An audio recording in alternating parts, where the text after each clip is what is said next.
we are here in Sherry Gore's kitchen, and we are going to do a little bit of cooking. We have a recipe for you. It's an Amish recipe, chicken stuffing casserole. And this is something that's served in a lot of Amish diners across the U.S. So Sherry, why don't you tell us just a little bit about the recipe? Yes, this is a special recipe that Amanda Yoder, she's the founder of Yoder's Restaurant, and she shared this recipe from her own kitchen at home with me for my cookbook, Taste of Pinecraft. And we're going to make this recipe for you today so that you can make this in your own kitchen. Very good. Okay, All right, so how will we get started? Okay. I know the characters in the Center Cherry Blossoms are better at this Yes. than I am. Well, that's okay. But I'm gonna learn from you, so let's go. I'm going to give you a peeler. I have a tool. Yes, and you're going to get started. First thing we're going to do is we're going to peel our So potatoes. the recipe calls for 2 large potatoes. That's right. We're going to Okay. get them peeled. They don't have to have all the peelings off.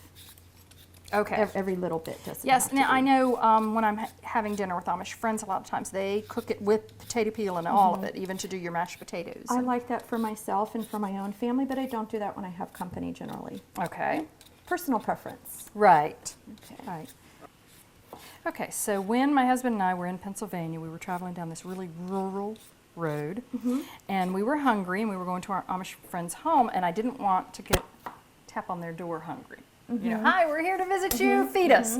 So we started looking for a restaurant, and we found there was this old marquee in front of this brick building, and we weren't even sure it was a restaurant, but it said it was. Okay. So we went inside, and it had an older 50s feeling to it. I think I know exactly what you're talking about. And you could see through the pass through, the solid silver, and the pass through into the kitchen. And there was a young, older Amish man inside there, and a young, older Amish girl. And so the girl came out and took us to our seats, and you get the feel of this restaurant. Now, unlike Yoder's Restaurant, this one's not nearly as busy. Very quiet because it's in a very rural setting, right off of Pennsylvania Turnpike. And then a girl comes in the restaurant, and I can tell by her outfit, how she's dressed, that she is Team Mennonite or Old Order Amish. Right. I'm sorry, Old Order Mennonite. Either term someone wants to use. And her eyes hit his, and I just see this spark, and I'm like, oh, this isn't supposed to happen, guys. And I realized that there's something going on there. So that's how I sort of got the idea of Wonderful. the diners for the setting, Yes. for the conflict in the Center Cherry Blossoms. And I started digging a little deeper. Okay, let me go ask my Amish friends what they know. I've got my pot of water boiling, and I'm going to add just a little bit of salt. Okay. And we're going to put in our carrots and our potatoes. And we're not going to cook them all the way, just until they're barely tender, because they are going to go into the oven. Okay. And we don't want mashed potatoes in our casserole. Okay, so I'm going to put the lid on, and we're going to let that cook. Okay. Okay, so we have our potatoes on to cook and our carrots on to cook. Yes. So while these are cooking, why don't you go ahead and take this butter, and you can butter the casserole dish. Okay. And what I'm going to do is I'm going to take this is just about 2 cups of cornbread stuffing, crushed. You can make your own stuffing at home, or you can buy it in the bag. This was already crushed, so I'm going to put this in the bowl. And then I've had my butter on the stove melting. So what I'm going to do is pour in half a cup of butter. The reason I use that little bag is just to keep my hands clean. Keep the hands clean, yes. And then I yes. can just pitch the bag when I'm done. Be a good little tool for doing Rice Krispies and all sorts of things. So I'm just going to stir this to coat these crumbs really good. We want to make sure that all of the crumbs are completely coated in real butter. And how much butter did you use? I put in half a cup. Okay, melted butter into your 2 cups of crushed cornbread stuffing. Okay. So what we're going to do, I'm going to give this to you. We're going to spread half of what's in this bowl into the bottom of the dish. Does that look like about half to you? That looks wonderful. Okay, we'll set this aside. And then you're going to take the chicken, and what we have is 3 cups of cooked chicken. I made this earlier.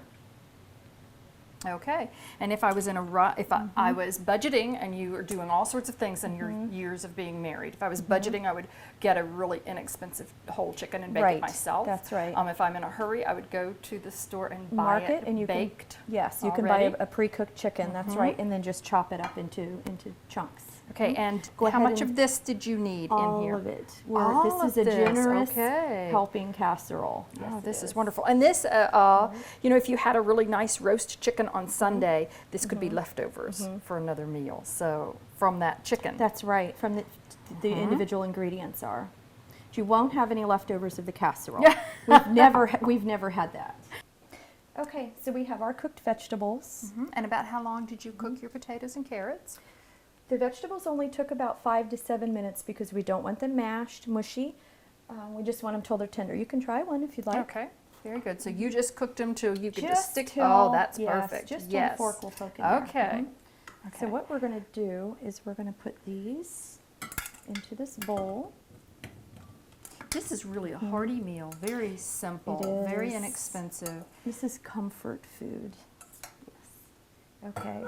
And I make my own cream soups at home, and some people don't. No, I would not. No. So what you can do is a good brand like Campbell's, you can get your cream soups.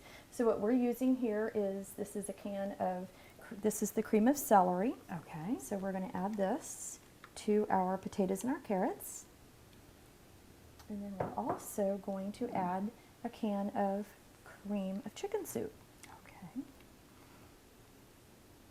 Okay. And then you can, I'm going to let you start stirring that together. Let me do, there we go. And what I have here is chicken broth that I already made. I like to use the chicken broth Yes. granules. This is how I use mine. You can also purchase chicken broth, you know, in a container, you know, in the market. So when you get those stirred up, we're going to add the broth. You can just keep stirring as I pour.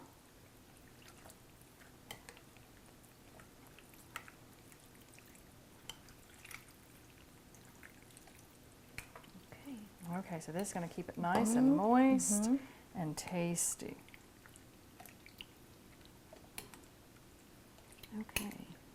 So as soon as we have that well combined, here, if you want to go ahead and trade the tools there. Sorry, that's okay. And smack you with the tool. That's okay. Now I know a lot of people ask me about Amish kitchens, and I think there's no magic to why the Amish cook.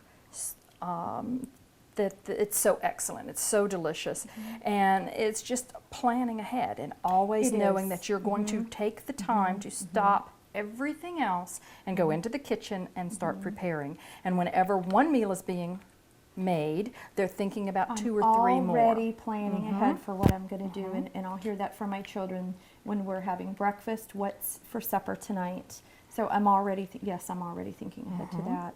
Okay, now that we have our vegetables and our soup and our chicken broth well combined, I want you to go ahead and you can just spread that over the chicken in our casserole dish. So we have our Here, I'm stuffing gonna on the move this and bottom. put this up here for We did you. the butter, our stuffing on the bottom, 3 cups of chicken on top, Cooked of chicken. cooked chicken on top, and then we have our potatoes and carrots and soups. Yes, yes. Everything cooked and mixed, and we're going to pour all of that on top. Right over top. Oh, Like that this. just looks delicious. It will have the home smelling It delicious. does. That's why there are no leftovers from this. Okay. So what we're Okay, going to do so now now- is we're going to take the last, I'll let you do this, we're going to take the Okay. last bit of our buttery cornbread stuffing, and you're going to coat the top. Okay. What we can do, we can just fluff this up just a little bit, Okay. and then what we're going to do, we're going to put this into our preheated oven that was set at 350, and we're going to cook it for just about 45 minutes. Okay. Oh, it Look looks at this. beautiful. I can Look at smell this. that. Turn off the oven here. Okay, we have Okay. done our chicken stuffing casserole. We did. One of the things I love about this, of course, is that you find this recipe in most Amish diners, which I love going to different Amish diners, which is why we did this setting Right. in the scent of cherry blossoms. But I love that it can be leftovers, you know, leftover chicken from the Sunday dinner, or you can go buy it all new. You could use your favorite dressing recipe to make That's this. right. You can get the crumbs at the grocery store. You just can do it however you want. And you can't go wrong. And with this recipe is in A Taste of Pinecraft, Yes. which you have written. Yes. It's got just a few recipes in here, 400 and something. Yeah.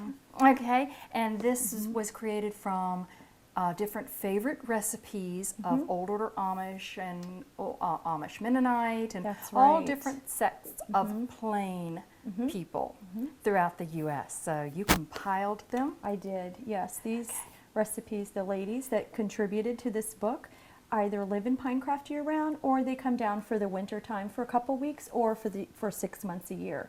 And they chose these so that we could have our own cookbook in our village. It's the first one. It's the only one that we've had. Very good. Now, for anyone watching this, they can also go to my website, which is cindywoodsmall.com, and I will have this recipe there that you can just snag and copy. And right now, I'm ready for us to take a break and eat some of our delicious food. Anything else? Well, and you can also order this on my website as well at sherrygorebooks.com. Sherry you can order Gore Taste of Books. Pinecraft. Yes. Yeah. And she'll have it there also. All right. Thank so, you. sorry you can't be here and eat it with us, but it's very easy to make and your family will enjoy it. Bye. Bye.